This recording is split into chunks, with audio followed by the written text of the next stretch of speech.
के बाद चले जाइए बाहर। विनोद जी, विनोद जी, मैंने एक दिल्ली की खबर भी दिखाई है। समस्या ये है कि वहां पर भी वो एक जमीन है, अब डीडीए कह रहा है वो हमारी जमीन है, कोर्ट ने भी कह दिया डीडीए की जमीन है। मुझे दुख इस बात का होता है कि स्वतंत्रता सेनानी के नाम पर भी हम एक हिंदू मुसलमान कर रहे हैं। विनोद जी का ऑडियो नहीं आ रहा है। मैं कहना चाहता हूँ, देखिए दो बातें बड़ी महत्वपूर्ण है कि एक तो इन्होंने जो मौलाना जी ने कही, मैं आपकी बात का जवाब दूंगा स्पेसिफिकली, लेकिन मैं कहता हूँ मौलाना जी ने जो बात कही कि मैंने भी वही ड्राफ्ट भेजा और मेरी पत्नी ने भी वही भेजा, मेरी बच्ची ने भी भेजा, और उसके बाद में इन्होंने एक इस्लामिक स्कॉलर बैठे उन्होंने भी कहा कि हाँ जी हमने एक QR कोड जनरेट किया था, एक सेट फॉर्मेट दिया था, सबने वो भेजा। मैं चाहता हूँ जेपीसी ने मांगा क्या था और उन्होंने दिया क्या था, ये समझना पड़ेगा। जेपीसी ने मांगा था कि जनता के इंडिपेंडेंट व्यू पॉइंट चाहिए, इसमें जनता का सुझाव चाहिए, वो उसमें कोई किसी जिहादी संस्था के सुझाव नहीं चाहिए थे। किसी का कोई कॉन्स्पिरेसी नहीं चाहिए थी कि कॉन्स्पिरेसी के तहत आपने एक ड्राफ्ट बनवाया पाकिस्तान में, उसके बाद भारत में बुला करके all India Muslim personal law board के नाम से जो है ना जी, उसको 5 भाषाओं में अनुवाद करके भेज दिया, और ऑल इंडिया पर्सनल बोर्ड नहीं बाकी और भी कई संस्थाओं के माध्यम से जी इन्होंने भेजा। और भेजा ये कहा कि सिर्फ ही इसी को QR कोड को स्कैन करना है और तुरंत मेल कर देना है अपने नाम से, मतलब नाम जाएगा व्यक्ति का। विनोद बंसल जी डरे हुए लग रहे हैं कुछ, जाएगी इनकी। एक मिनट में मेरी बात को पूरी होने दीजिए प्लीज। डरे हुए लग रहे हैं विनोद बंसल जी। एक तो ये डर गए आप, डर गए विनोद बंसल जी, आप दूसरी डर बात ये है कि देखिए ये सूत्र तो ऐसे नहीं काम चलेगा, देखिए ये गलत बात है। हाँ, एक एक करके बोलिए। दूसरी बात, अरे भाई एक एक करके बोल लीजिए, ये मुझे क्यों एक बीच में बार बार टीचर की तरह बोलना पड़ता है? एक एक करके बोलिए, आप लोग तो सब बड़े वरिष्ठ हैं ना, एक एक करके बात करेंगे प्लीज।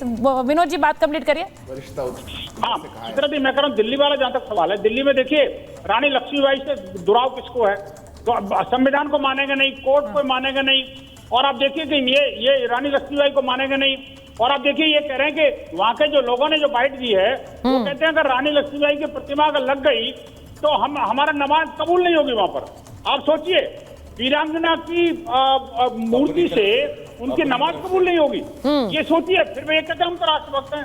आप मुझे बताइए कि जमीन किसकी? डीडीए की। और जिहाद कौन कर रहा है? जिहादी लोग। आप मुझे बताइए जिसकी जमीन वो उसको डेवलप करना चाहता है उसको करने नहीं देंगे, यानी जिसकी मेरी बिल्ली मुझी के में हूँ, ये तो ठीक नहीं है ना जी। मानिए हाईकोर्ट ने सीधा सीधा इनको कहा, बड़ी जबरदस्त 2 दिन पहले। मुझे लगा विनोद जी आज मुझे ऐसा लग रहा है, मैं पूछ भी रही हूँ सवाल और भाटी जी आपसे पूछूंगी, क्योंकि बहुत सारे राजनीतिक दल बार बार ये कहा जाता है वक्फ बिल बीजेपी लेकर आ रही है क्योंकि ये एक तरह से एंटी मुसलमान है, ये मुसलमानों के खिलाफ है और बीजेपी ला रही है। आपने बड़ा क्लियरली बोला कि जेपीसी में है, अब ये हमें उस पर भरोसा है, लेकिन जो आज दिल्ली में हुआ क्या वो एक उदाहरण नहीं है मनमानी का? मैं इसलिए पूछ रही हूँ क्योंकि दिल्ली में जो हुआ है वो जमीन डीडीए की है और वो हाई कोर्ट ने बोला है। अब वहां पर एक रानी लक्ष्मीबाई एक इंडियन हीरो है, ये इसमें कोई शक है क्या? वो एक स्वतंत्रता सेनानी रही जिसके बारे में हम सब ने पढ़ा है, उनकी कहानियां हमने जी हैं, हमने उनको पढ़कर जिया है। उस पर भी ये हो रहा है कि मूर्ति नहीं लगेगी यहाँ पर क्योंकि ये वक्फ की जमीन है। नहीं, अगर आप मेरा व्यक्तिगत विचार लें तो मैं तो ये कहूंगा कि चाहे वो जमीन वक्फ की भी है तो भी रानी लक्ष्मीबाई की प्रतिमा लगने पर ऐतराज नहीं होना चाहिए। बहुत बढ़िया, वो बहुत जो हमारे स्वतंत्रता सेनानी हैं जिन्होंने देश के लिए अपना खून दिया, अपना जीवन दे दिया, हम उन्हें इतनी श्रद्धांजलि तो दे ही सकते हैं। वो हमारे आदरणीय उदय प्रताप जी हैं, वो बहुत, उनका एक शेर मुझे याद आता है कि कभी कभी सोचा करता हूँ वे बेचारे छले गए हैं जो सपनों का मौसम लाने की कोशिश में जो फूलों का मौसम लाने की कोशिश में चले गए। उनके साथ धोखा हुआ, हम उन्हें श्रद्धांजलि तक नहीं दे सकते। लेकिन दूसरी बात भी बहुत महत्वपूर्ण है जो विनोद बंसल जी ने भी कहा और निशिकांत दुबे भी कह रहे हैं क्या? ये भारतीय जनता पार्टी, विश्व हिंदू परिषद, RSS की बहुत मैं कहूंगा खराब सोच है कि ये भारत के मुसलमानों के संबंध विदेशों से जोड़ते हैं, ये इनकी देशभक्ति पर सवाल उठाते हैं। ठीक है। मैं दावे के साथ कहना चाहता हूं कि भारत का मुसलमान किसी हिंदू से कम देशभक्त नहीं है। नहीं तो जब भी देश को खून की जरूरत पड़ी है मुसलमानों ने हमारे बराबर खून दिया, चाहे आजादी की लड़ाई रही हो। सही बात। पाकिस्तान से हमारी लड़ाई हुई तो अब्दुल हमीद ने उनके टैंक तोड़े। अब्दुल हमीद जैसे लोग, कारगिल में लड़ाई हो तो वहां भी मुसलमान हमारे कंधे से कंधा मिला के पाकिस्तान की सेना से लड़ रहे थे। ठीक। मुसलमानों की, भारत के लोगों की देशभक्ति पर सवाल नहीं, क्या ये सोच है देश को कमजोर करेगा? आचार्य जी ये गलत सोच है, वो कह रहे गलत है ये, और वो सोच है कि वो जिम्मेदार है। ये सोच है किसकी, मुझे बताइए ना। किसने बोला हो कि यहाँ पर ये विनोद बंसल जी बोल रहे थे ना पाकिस्तान से संबंध है भाई, और निशिकांत दुबे भी ये कह रहे हैं विदेश से संबंध आ रहा है। अरे भाई जब सामने रिपोर्ट आ रही है, कहां से आ रहा है मैसेज, जा रहे हैं, वो सब चीज देखो ना।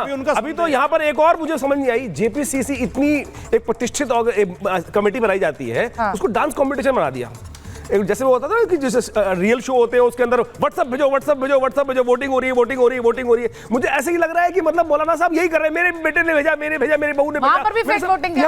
वही फेक वोटिंग थी ना कि 15 फोन नंबर, 20 250 फोन नंबर ले लेके स्थिति हो रही थी और कोई कंपटीशन में जीत के आ रहा था। अरे भाई साहब, ये जेपीसीसी है, देश का भविष्य डिस्कस हो रहा है इसके ऊपर देश में। अरे भाई जेपीसी बता रहे हैं जनाब आपको, जेपीसी जो आप कर रहे हैं। बस सबसे बड़ी विचित्र बात ये है, यहाँ पर एक बात और समझे कि आप खाली इस दिल्ली वाले एपिसोड के अंदर समझे। अरे भाई जेपीसी के सुनो, दिल्ली वाले एपिसोड में सुनो क्या हुआ है खेल। जज साहब को गालियां दी गई हैं। माननीय हाई कोर्ट के जज साहब, सिंगल बेंच में जब ये केस जाता है दिल्ली वाला, ये तथ्य पता चल रहा चाहिए पूरे देश के अंदर कि जो ईदगाह कमेटी थी, ईदगाह कमेटी ने जज साहब को उल्टा सीधा बोला है और उसके बाद डबल बेंच में जाकर जिस प्रकार के जज साहब ने वहां पर उनको फटकार लगाई है।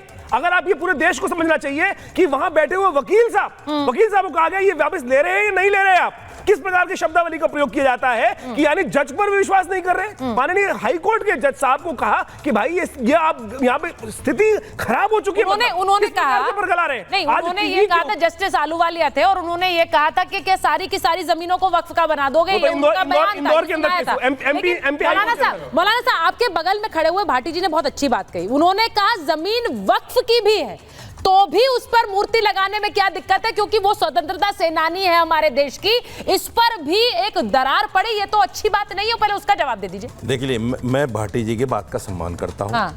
लेकिन भाटी जी वो नमाज की जगह है, सिर्फ ईदगाह सिर्फ नमाज की जगह है। मस्जिद और ईदगाह में हम मूर्ति अलाउ नहीं करते, सिर्फ इतना से।